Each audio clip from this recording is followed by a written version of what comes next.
Bonjour à tous, c'est Simon et je suis avec vous pour vous parler, non pas de la guerre, mais des cérémonies de récompense qui arrivent, notamment des Césars, et puis bientôt aussi des Oscars.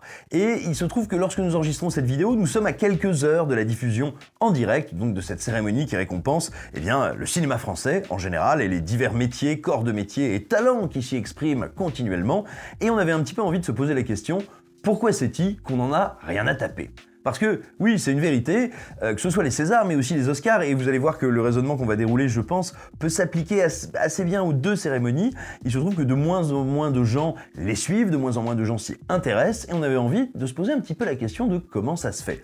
Alors déjà, un petit préalable, il faut quand même arrêter de vivre dans une petite bulle et reconnaître un truc, c'est que de tout temps, l'immense majorité des êtres humains et des citoyens français qui peuplent ce beau territoire de l'Hexagone n'en ont jamais rien eu à carrer des Césars. Parce que effectivement, le fait de voir la grande famille du cinéma et de ses fans se tirer sur le jonc en se disant « Qu'est-ce qu'on est beau, toi tu as été encore plus beau cette année, toi tu as été meilleur, toi tu as été encore meilleur ». Admettons que pour la majorité des gens, ça leur passe à raison au-dessus de la tête et que c'est pas nécessairement passionnant. C'est évidemment plutôt une affaire de cinéphiles, une affaire de cinéphages et une affaire sinon de gens qui apprécient particulièrement tel ou tel artiste ou tel film. Donc voilà, il faut raison garder et se rappeler quand même d'où on parle. Mais il n'empêche, une fois qu'on a reconnu ça, il faut quand même bien remarquer, et nous on le voit très régulièrement dans vos commentaires sur Écran Large, qu'il y a une assez profonde désaffection d'une partie du public qui serait, on va dire, le public cible, comme parlent nos beaux amis publicitaires, du public cible pour ces cérémonies. Alors on va essayer de se demander pourquoi. La première raison, c'est peut-être tout simplement parce qu'il y a eu un changement de paradigme énorme ces dernières années, on va dire en une quinzaine d'années. Vous voyez, avant 2008, 2005-2008, quand vous vouliez tout simplement voir des stars, voir des réalisateurs, des comédiennes, des comédiens, des producteurs, que sais-je, des gens du cinéma, vous n'aviez jamais que les médias traditionnels, et on va dire des grands raouts, des grands messes comme les Césars ou les Oscars étaient un moment privilégié pour voir du tapis rouge, pour voir des tenues incroyables, pour avoir des interviews en direct, des réactions, bref, regarder des gens qui vous passionnent, c'était un peu le moment privilégié pour le voir, donc il y avait un intérêt pour tous ceux que ça intéressait à se mettre devant la télé à ce moment-là. Sauf que depuis un truc absolument incroyable qu'on appelle les réseaux sociaux, nos amis, les artistes et les talents sont en mesure de communiquer largement eux-mêmes, ou en tout cas de passer outre ces canaux traditionnels que sont la télévision, la radio, les journaux, etc. Les médias, dirons-nous. Oui, ils sont capables de faire leur com plus ou moins en direct avec le public. Et en gros, si vous voulez un petit peu de glamour de tel artiste, vous pouvez directement aller voir ce que publie et ce que fait cet artiste. Par conséquent, la notion événementielle importante de ces grands rassemblements devient un peu moindre. N'oublions pas non plus un truc, c'est que le cinéma, quand bien même, a priori, de quel côté que vous soyez de cette caméra, ça vous intéresse beaucoup, voire ça vous passionne, il faut aussi qu'on reconnaisse un truc, c'est que le cinéma n'est plus le centre névralgique, le cœur de la culture populaire occidentale contemporaine. Il y a encore 20 ans, c'était le cas. J'ai envie de vous dire, il y a encore 10 ans, c'était un peu le cas. Désormais, il y a notamment le jeu vidéo qui est largement passé devant, qui rassemble une quantité, on va dire, de praticiens, d'amateurs et de passionnés qui est supérieure et qui, en plus de ça, engrange, on va dire, des intérêts pécuniaires, financiers encore bien supérieurs à ceux du cinéma, ce qui fait que, tout simplement, c'est plus lui qui est l'œil du cyclone.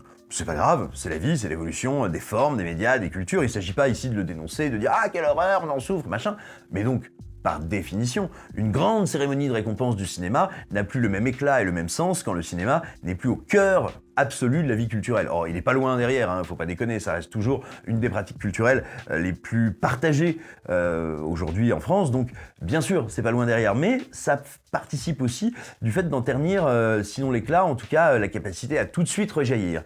Il y a aussi un truc qui a profondément changé, c'est notre consommation du cinéma. Par exemple, vous et moi, et on vous parlait il y a encore quelques heures de l'importance de la salle, quand bien même on adore la salle de cinéma, notre consommation a changé. Elle a changé avec la télévision, avec les VHS, avec les laserdiscs, avec les DVD, les Blu-ray. Aujourd'hui, elle a été encore bouleversée par la SVOD, c'est-à-dire que nous ne sommes plus, quand bien même il y a toujours une chronologie des médias très structurée en France, là aussi on a fait une vidéo, allez la voir, et bien quand bien même il y a une chronologie des médias très structurée, il se trouve que notre consommation de cinéma elle-même est moins événementielle. Ça nous est beaucoup plus accessible. Vous pouvez rentrer chez vous, lancer un film, lancer une série, c'est beaucoup moins devenu un moment à part, un peu incroyable, un peu rare, et donc par conséquent, le fait d'y consacrer une soirée de remise de prix ne revêt pas le même sens. De même, on découvre du coup les films, on va dire, selon un flux un peu plus permanent, décousu ou moins lié à des sorties, et donc il y a un peu moins d'enjeux également pour le spectateur à se dire « Waouh, quel film j'ai raté cette année? Waouh, de quel film j'ai pas entendu parler? Oh, il faut absolument que je découvre celui-là, il a eu plein de récompenses. » Bah non, parce que la communication étant beaucoup plus dense, permanente autour de nous, on a moins besoin comme ça à nouveau de ces grands moments de focale médiatique et artistique autour d'une pratique. Alors après, il y en a peut-être beaucoup d'entre vous qui auraient le réflexe, parce qu'on vous voit aussi souvent nous le dire, de nous dire « Ouais, mais c'est devenu très politique ». Ça, pour le coup, j'y crois pas du tout, pour une raison très simple, c'est qu'elles l'ont toujours été. Peut-être que maintenant vous y êtes plus sensible, peut-être parce que vous vieillissez, vous avancez dans la vie, ou parce que vous avez des centres d'intérêt qui évoluent, ça vous paraît plus politique, mais elles l'ont toujours été. Elles l'étaient il y a 10 ans, elles l'étaient il y a 20 ans, elle était il y a 30 ans, elle était il y a 40 ans. Donc, par conséquent, j'ai pas le sentiment qu'il y a à ce niveau-là de rupture ou quelque chose qui serait de nature à soudain dégoûter le public. Le public qui suivait ça le suivra encore, et le public qui aimait ça va détester ça, le continuera de le détester. Pour moi, ça n'est pas un changement. Pareil, vous nous dites souvent « Oh, mais bon, le cinéma français, tout le monde s'en moque !» Bah, c'est pas vrai non plus. Ça n'est pas vrai de ses entrées, ça n'est pas vrai de ce qui déclenche, et surtout, j'ai envie de vous dire, il intéresse suffisamment de gens pour que théoriquement, ces gens-là, après, s'intéressent à la cérémonie. Donc, je pense pas non plus que ce soit de ce côté-là qu'il faille chercher. D'ailleurs, si vous pensez que le cinéma français est nul, bah pour le coup, ça vaut peut-être le coup de regarder les Césars, vous allez apprendre l'existence de plein de films qu'on vous conseille d'aller voir. Non, il y a peut-être quelque chose qui a à voir avec aussi la structure des Césars. Vous le savez ou vous ne le savez pas, les Césars, donc, ce sont des assemblées professionnelles, les producteurs, les monteurs, les chefs opérateurs, bref, des professionnels qui vont voter, et qui donc vont aussi voter en tant que gens qui bossent ensemble, se disent « Ah ouais, le tournage de machin s'est passé comme ci, ah oui, moi j'ai déjà travaillé avec truc », et qui vont avoir un rapport, on pourrait dire, de corporation, pas de corporatisme nécessairement, hein, je dis pas ça dans une vue péjorative, mais de corporation, où les gens s'échangent, se connaissent, échangent des connaissances, des pratiques, travaillent ensemble, les uns avec les autres, etc., etc. Et donc, c'est pas tout à fait la même logique que si c'était, on va dire, purement des spectateurs qui regardaient 300 films dans l'année et qui avaient donc la seule motivation, on va dire, de l'objet film. C'est aussi une pratique, les uns les autres, on se reconnaît, on a envie de mettre en avant le talent d'un tel qu'on voit progresser, etc. Et donc ça amène aussi des fois à des sélections qui peuvent nous sembler décalées. Certains regrettent par exemple qu'il n'y ait pas plus de comédie. Moi j'ai envie de vous dire, je regrette qu'on ne reconnaisse pas plus, alors souvent ce sont des comédies, mais plus les gros succès. Je dis pas qu'il devrait forcément choper un César, mais ça me semble impossible quand un film fait des millions d'entrées, que lorsqu'on fait une cérémonie pour tous se rassembler et se dire tiens, que s'est-il passé dans l'année du cinéma français, ces films soient pas là.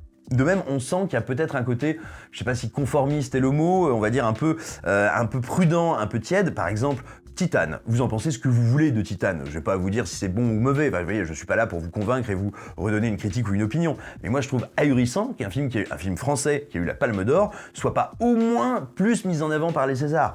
Encore une fois, après libre aux votants de lui donner des prix ou de ne pas lui en donner. Je veux dire, c'est une simple question de cohérence. Le plus grand festival de cinéma du monde file la Palme d'Or à un film français, il faut évidemment le mettre en avant, c'est l'occasion d'en parler. Et j'ai envie de dire, d'autant plus si on veut faire de l'audience, parce que c'est un film qui a beaucoup fait discuter, qui a passionné certains, qui a été rejeté très violemment par d'autres. C'est encore l'occasion d'avoir possiblement un débat et possiblement un palmarès qui soit un petit peu électrique, qui passionne, qui engendre des commentaires, des réflexions, et donc aussi des visionnages de films après ça.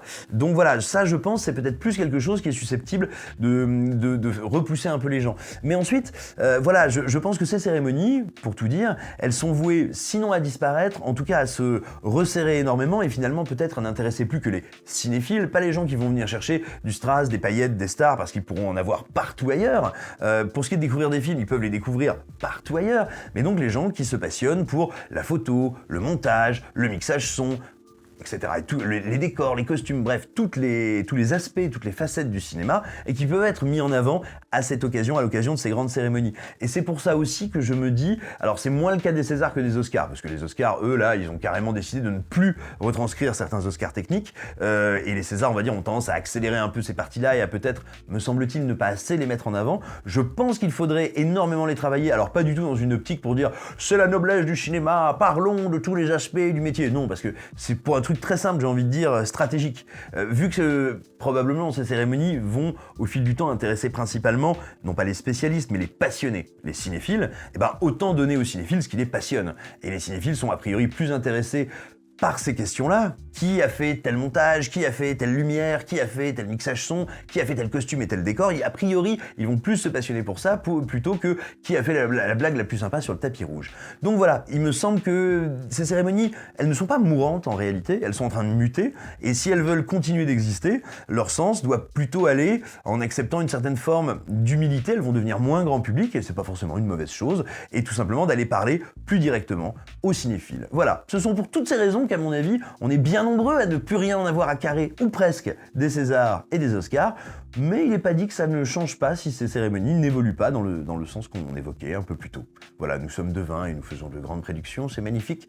J'espère que cette vidéo vous aura intéressé, que vous aurez eu envie de la commenter, de la partager, d'en causer avec d'autres, de nous dire quelle est votre opinion à ce sujet, et peut-être même de vous abonner. Pas que de vous abonner à la chaîne YouTube d'Écran Large, enfin si, faites-le quand même, mais aussi de vous abonner à notre site. Parce que sur notre site, vous avez la possibilité, pour quelques euros sonnants et trébuchants, de devenir membre premium de la communauté Écran Large. Qu'est-ce que ça veut dire? Ça veut dire qu'en échange de quelques euros, eh ben vous nous soutenez et vous nous aidez tout simplement à croître, à mieux nous rémunérer et tout simplement à être beaucoup moins dépendant de la publicité, mais être plus directement dépendant de vous. Alors attention, ça ne transforme pas le site en site payant parce que l'écrasante majorité de tout ce qu'on écrit est toujours en accès gratuit et complet. En revanche, pour ceux qui ont les moyens et le désir de faire le petit geste de nous soutenir, eh bien il y a chaque semaine quelques articles en rab, quelques articles de fond, en général des retours sur des œuvres qui nous ont passionnés, des œuvres ou des artistes qu'on trouve extrêmement intéressants et dont on a envie de partager la relecture avec vous. Ces derniers jours, on aura fait Diamant sur canapé, on aura fait Wishmaster, donc des œuvres plutôt variées, des classiques ou des trucs un peu remuants. Bref, si vous avez envie d'aller un peu plus loin avec nous, eh ben vous pouvez le faire comme ça nous aidera, ça vous aidera, ça videra votre portefeuille ou celui de vos parents. On pense bien à vous, on vous embrasse, on vous dit à très bientôt.